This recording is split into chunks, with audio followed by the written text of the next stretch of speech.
Well, hey, my name is Nathan Nowell. I'm the Student and Recreation Minister here at Heritage. I'm here today with Jeremy Dickey. He is my immediate predecessor and the former Student and Recreation Minister here at Heritage, and he has spent a lot of his life being involved in this church, so I'm excited to be talking with him today. So Jeremy, we'll just get right to it. We'll start. And so first question on the agenda, what was it like growing up at Heritage, and what's your fondest memory?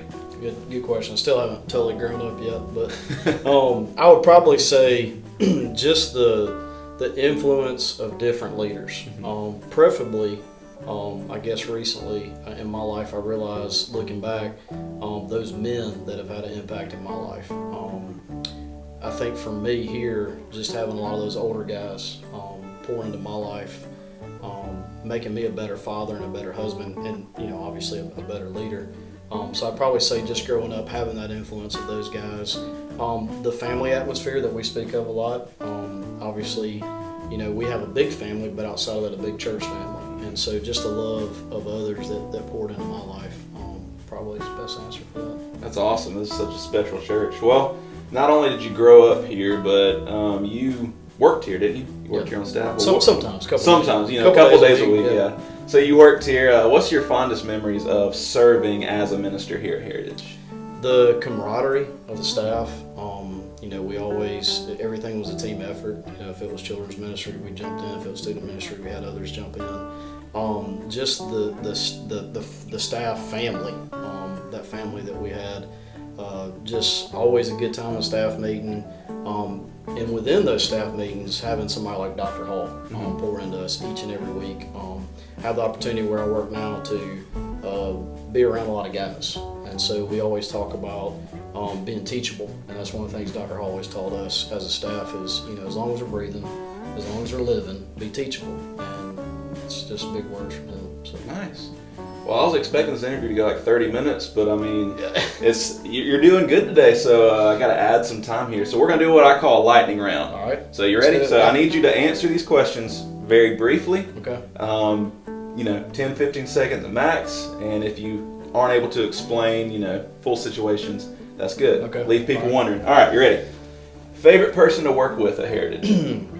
Well, I didn't get to work with you, so I can't mention okay, there you go. After the fact. Favorite person to work with?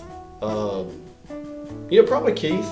Okay. I'd probably say Keith, mainly because having him as my student pastor, but then having the opportunity for him to come on board with us as senior adult pastor. That's was awesome. Probably pretty cool. Okay, that's awesome. Favorite game you've played in student ministry? Favorite game we played? Man. Don't get yourself in trouble here. Yeah, probably... Man, I'd say slip and slide kickball. Oh, that's a classic. Yeah, that's when we broadened that and made it bigger than what we started out with, and just adding stuff to it each year. Probably that one. See, the trick is you use the inflatable pools, not the hard plastic ones. You try to slide See, that. I'm more plastic. Okay, you're more of a plastic. Element of danger's got to go up a little bit. That's true. It is student ministry. Have you ever had a bus break down on you, and when? No. Flat tire, yes. Yeah, flat tire, yes. Never one. Well, take that back. I might have to edit. Who knows? Take that back. We did have camp, I guess, about 4 or 5 years ago, where before we left down in Florida and we were coming back, I think we had one overheat on us, and so it put us behind 2 or 3 hours. Not a big deal. Did the AC ever go out? That's the worst one. No AC. No, but we didn't grow up with AC. That's true. If you don't have AC, you're good. You're good.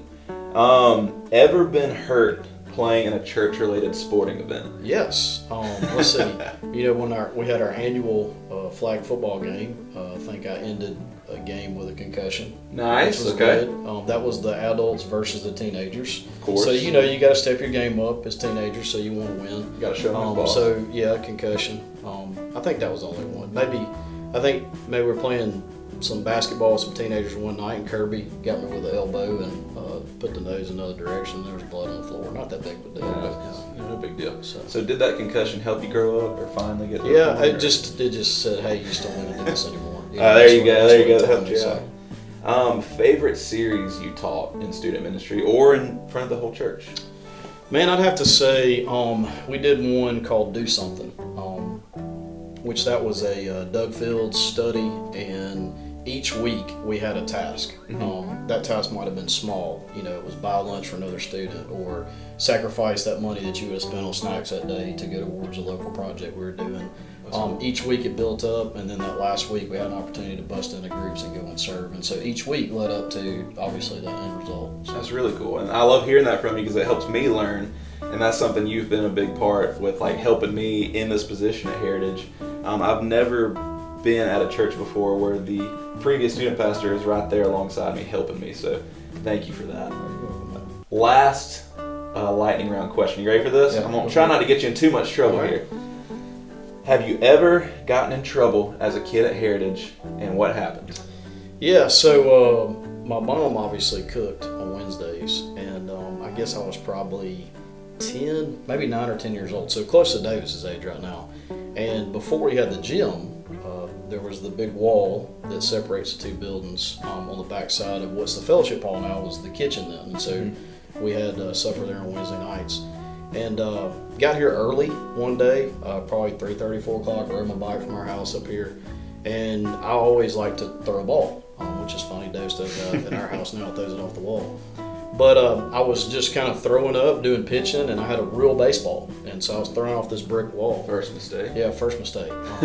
And so I was going to practice what I thought was a curveball, but as a 9, 10-year-old, you don't know what a curveball is. And so here's the wall, and there's the window. And on the other side of that window is where my mom was standing, and she was warming food for the night.